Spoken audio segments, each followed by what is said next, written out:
नमस्कार मेरे प्रिय भक्तजनों। आइए सुनते हैं शनिवार की व्रत की कथा एवं विधि। इस दिन शनि की पूजा होती है। काला तिल, काला वस्त्र, तेल, उड़द शनि को बहुत प्रिय है, इसीलिए इनके द्वारा शनि की पूजा होती है। शनि की दशा को दूर करने के लिए यह व्रत किया जाता है। शनि स्रोत का पाठ भी विशेष लाभदायक सिद्ध होता है।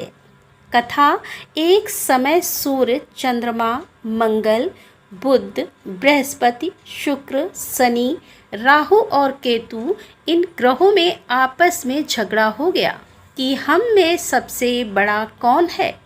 सब अपने अपने को बड़ा कहते थे।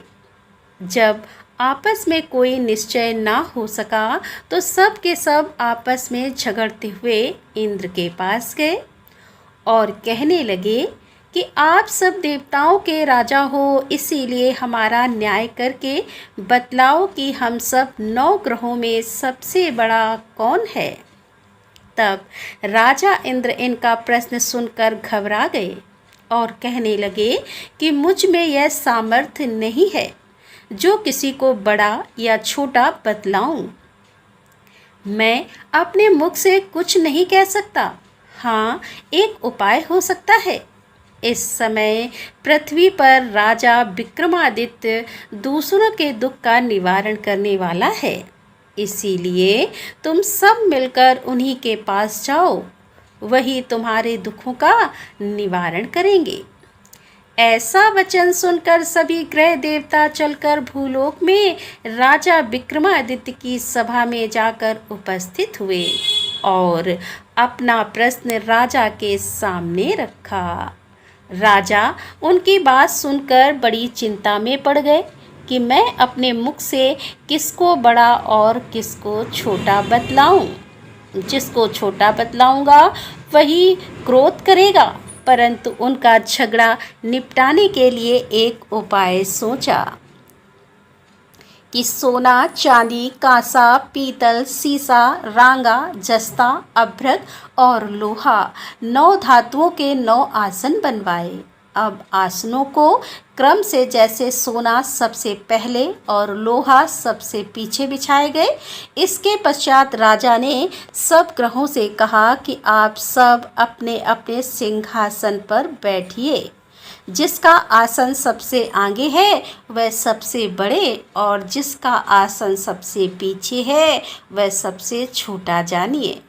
क्योंकि लोहा सबसे पीछे था और वह शनिदेव का आसन था, इसीलिए शनिदेव ने समझ लिया कि राजा ने मुझको सबसे छोटा बना दिया है।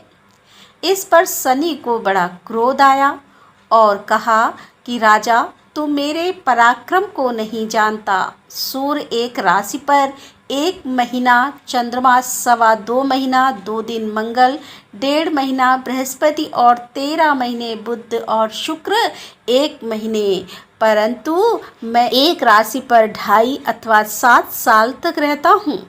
बड़े बड़े देवताओं को भी मैंने भीषण दुख दिया है। राजन सुनो, राम जी को 7.5 आई और वनवास हो गया और रावण पर आई तो राम जी ने लक्ष्मण की सेना लेकर लंका पर चढ़ाई कर दी, रावण के कुल का नाश कर दिया। हे राजा, अब तुम सावधान रहना। राजा कहने लगा, जो कुछ भाग्य में होगा देखा जाएगा। उसके बाद अन्य ग्रह तो प्रसन्नता के साथ चले गए, परंतु शनिदेव बड़े क्रोध के साथ वहां से सिधारे। कुछ काल व्यतीत हो जाने पर जब राजा को 7.5 की दशा आई तो शनिदेव घोड़े के सौदागर बनकर अनेक सुंदर घोड़ों के सहित राजा की राजधानी में आए। जब राजा ने सौदागर के आने की खबर सुनी तो अश्वपाल को अच्छे अच्छे घोड़े खरीदने की आज्ञा दी। अश्वपाल ऐसी अच्छी नस्ल के घोड़े देखकर और उनका मूल्य सुनकर चकित हो गया और तुरंत ही राजा को खबर कर दी। राजा उन घोड़ों को देखकर एक अच्छा सा घोड़ा चुनकर सवारी के लिए चढ़ा। राजा घोड़े की पीठ पर चढ़ते ही घोड़ा जोर से भागा घोड़ा बहुत दूर एक बड़े जंगल में जाकर राजा को छोड़कर अंतर्ध्यान हो गया। इसके बाद राजा अकेला जंगल में भटकता फिरता रहा। बहुत देर के पश्चात राजा ने भूख और प्यास से दुखी होकर भटकते भटकते एक ग्वाले को देखा। ग्वाले ने राजा को प्यास से व्याकुल देखकर पानी पिलाया। राजा की उंगली में एक अंगूठी थी, उसे निकालकर प्रसन्नता के साथ ग्वाले को दे दी और शहर की ओर चल पड़ा। राजा शहर में पहुंचकर एक सेठ की दुकान पर जाकर बैठ गया और अपने आप को उज्जैन का रहने वाला तथा अपना नाम वीका बतलाया। सेठ ने उसको कुलीन मनुष्य समझकर जल आदि पिलाया और भाग्यवश उस दिन सेठ की दुकान पर बिक्री अधिक हुई थी। तब सेठ उसको भाग्यवान पुरुष समझकर भोजन कराने के लिए अपने साथ ले गया। भोजन करते समय राजा ने आश्चर्य की बात देखी कि खूंटी पर हार लटक रहा है और वह खूंटी उस हार को निगल रही है। भोजन के पश्चात कमरे में आने पर जब सेठ को कमरे में हार ना मिला तो सबने यही निश्चय किया कि सिवाय वीका के और कोई इस कमरे में नहीं आया, अतः अवश्य उसी ने हार चोरी किया है। परंतु वीका ने हार लेने से मना कर दिया। इस पर 5-7 आदमी इकट्ठे होकर उसको फौजदार के पास ले गए। फौजदार ने उसको राजा के सामने उपस्थित कर दिया और कहा कि यह आदमी तो भला प्रतीत होता है, चोर मालूम नहीं होता, परंतु सेठ का कहना है कि इसके सिवाय और कोई घर में आया ही नहीं, अवश्य ही इसी ने चोरी की है। तब राजा ने आज्ञा दी कि इसके हाथ पैर काटकर चौरंगिया किया जाए। राजा की आज्ञा का तुरंत पालन किया गया और वीका के हाथ पैर काट दिए। इस प्रकार कुछ काल व्यतीत होने पर एक तेली उसको अपने घर ले आया और कोहलू पर उसको बैठा दिया। वीका उस पर बैठा हुआ जमान से बैल हाँकता रहा। शनि की दशा समाप्त हो गई और एक रात को वर्षा ऋतु के समय वह मल्हार राग गाने लगा। उसका गाना सुन उस शहर के राजा की कन्या उस राग पर मोहित हो गई और दासी को खबर लाने भेजा कि शहर में कौन गा रहा है। दासी सारे शहर में फिरती फिरती क्या देखती है कि तेली के घर में चौरंगिया राग गा रहा है। दासी ने महल में आकर राजकुमारी को सब वृतांत सुना दिया। बस उसी क्षण राजकुमारी ने अपने मन में यह प्रण कर लिया कि चाहे कुछ हो, मैंने इस चौरंगिया के साथ विवाह करना है। प्रातःकाल होते ही जब दासी ने राजकुमारी को जगाना चाहा तो राजकुमारी अनशन व्रत लेकर पड़ी रही। तब दासी ने रानी के पास जाकर राजकुमारी के ना उठने का वृत्तांत कहा। रानी ने तुरंत ही वहां आकर राजकुमारी को जगाया और उसके दुख का कारण पूछा। तो राजकुमारी ने कहा कि माताजी, मैंने यह प्रण कर लिया है कि तेली के घर में जो चौरंगिया है उसी के साथ विवाह करूंगी। माता ने कहा, पगली, यह क्या बात कह रही है?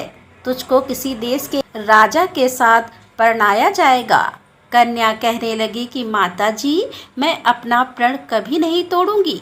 माता ने चिंतित होकर यह बात राजा को बताई। तब महाराज ने भी आकर यह समझाया कि मैं अभी देश के देशांतर में अपने दूत भेजकर सुयोग रूपवान एवं बड़े से बड़े गुणी राजकुमार के साथ तुम्हारा विवाह करूँगा। ऐसी बात तुमको कभी नहीं विचारनी चाहिए।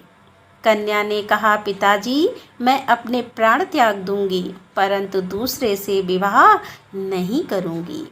इतना सुनकर राजा ने क्रोध से कहा, यदि तेरे भाग्य में ऐसा ही लिखा है तो जैसी तेरी इच्छा हो वैसा ही कर।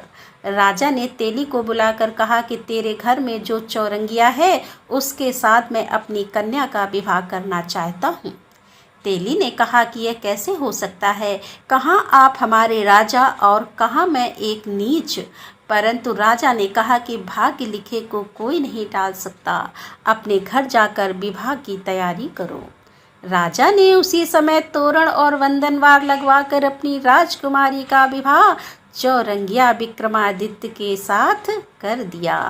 रात्रि को जब विक्रमादित्य और राजकुमारी महल में सोए थे तो आधी रात के समय शनिदेव ने विक्रमादित्य को स्वप्न दिया। राजा, कहो, मुझको छोटा बतलाकर तुमने कितना दुख उठाया। राजा ने क्षमा मांगी। शनिदेव ने प्रसन्न होकर विक्रमादित्य को हाथ पैर दिए। तब राजा ने कहा, महाराज, मेरी प्रार्थना स्वीकार करें कि जैसा दुख आपने मुझे दिया है ऐसा और किसी को ना दें। शनिदेव ने कहा कि तुम्हारी प्रार्थना स्वीकार है। जो मनुष्य मेरी कथा सुनेगा या कहेगा उसको मेरी दशा में भी कभी किसी प्रकार का दुख नहीं होगा, और जो नित्य ही मेरा ध्यान करेगा, चींटियों को आटा डालेगा, उसके सब मनोरथ पूर्ण होंगे। इतना कहकर शनिदेव अपने धाम को चले गए। राजकुमारी की आंख खुली और उसने राजा के हाथ पांव देखे तो आश्चर्य को प्राप्त हुई। उसको देखकर राजा ने अपना समस्त हाल कहा कि मैं उज्जैन का राजा विक्रमादित्य हूँ। यह सुनकर राजकुमारी अत्यंत प्रसन्न हुई और प्रातःकाल राजकुमारी ने उसकी सखियों ने पूछा तो उसने अपने पति का समस्त वृत्तांत कह सुनाया। तब सब ने प्रसन्नता प्रकट की और कहा कि ईश्वर ने आपकी मनोकामनाएं पूर्ण कर दी हैं। जब उस सेठ ने यह सुना तो वह विक्रमादित्य के पास आया और राजा विक्रमादित्य के पैरों पर गिरकर क्षमा मांगने लगा कि मैंने आप पर चोरी का झूठा दोष लगाया, अतः आप मुझको जो चाहें दंड दें। राजा ने कहा, मुझ पर शनि देव का कोप था, इसी कारण यह सब दुख मुझको प्राप्त हुआ। इसमें तुम्हारा कोई दोष नहीं है। तुम अपने घर जाकर अपना कार्य करो। सेठ बोला कि मुझे तभी शांति होगी जब आप मेरे घर चलकर प्रीतिपूर्वक भोजन करेंगे। राजा ने कहा, जैसी आपकी मर्जी हो वैसा ही करें। सेठ ने अपने घर जाकर अनेक प्रकार के सुंदर भोजन बनवाए और राजा विक्रमादित्य को प्रीति भोज दिया। जिस समय राजा भोजन कर रहे थे, एक अत्यंत आश्चर्य की बात सबको दिखाई दी। जो खूंटी पर पहले हार निकल रही थी वह अब हार उगल रही थी। और जब भोजन समाप्त हो गया तो सेठ ने हाथ जोड़कर बहुत सी मोहरें राजा को भेंट की और कहा कि मेरे श्री कंवर नामक एक कन्या है, उसका पाणी ग्रहण आप करें। इसके बाद सेठ ने अपनी कन्या का विवाह राजा के साथ कर दिया और बहुत सा दान दहेज आदि दिया। इस प्रकार कुछ दिनों तक वहां निवास करने के पश्चात विक्रमादित्य ने शहर के राजा से कहा कि अब मेरी उज्जैन जाने की इच्छा है। फिर कुछ दिन के बाद विदा लेकर राजकुमारी मन भावनी सेठ की कन्या श्री कंवरी तथा दोनों जगह के दहेज में प्राप्त अनेक दास दासी, रथ, पालकियां सहित विक्रमादित्य उज्जैन की तरफ चले। जब शहर के निकट पहुंचे और प्रवासियों ने राजा के आने का संवाद सुना तो समस्त उज्जैन की प्रजा आगवानी के लिए गई। तब बड़ी प्रसन्नता से राजा अपने महल में पधारे। सारे शहर में बड़ा भारी महोत्सव मनाया गया और रात्रि की दीपमाला की गई। दूसरे दिन राजा ने शहर में यह सूचना कराई कि शनिश्चर देवता सभी ग्रहों में सर्वोपरि है। मैंने उनको छोटा बतलाया, इसी से मुझको यह दुख प्राप्त हुआ। इस कारण सारे शहर में सदा शनिचर की पूजा और कथा होने लगी। राजा और प्रजा अनेक प्रकार के सुख भोगती रही। जो कोई शनिचर की इस कथा को पढ़ता या सुनता है, शनि देव की कृपा से सब दुख दूर होते हैं। शनिवार की कथा को व्रत के दिन अवश्य पढ़ना चाहिए। बोल शनिदेव महाराज की जय। तो दोस्तों, ये थी आज की कथा। उम्मीद करती हूँ ये कथा आपको पसंद आई होगी। यदि कथा पसंद आई है तो वीडियो को लाइक कीजिए, दोस्तों के साथ शेयर कीजिए और हमारे चैनल को सब्सक्राइब कर लीजिए। तो दोस्तों, मिलते हैं अगले वीडियो के साथ। तब तक के लिए राधे राधे, जय श्री कृष्णा, हर हर महादेव, जय भोलेनाथ की।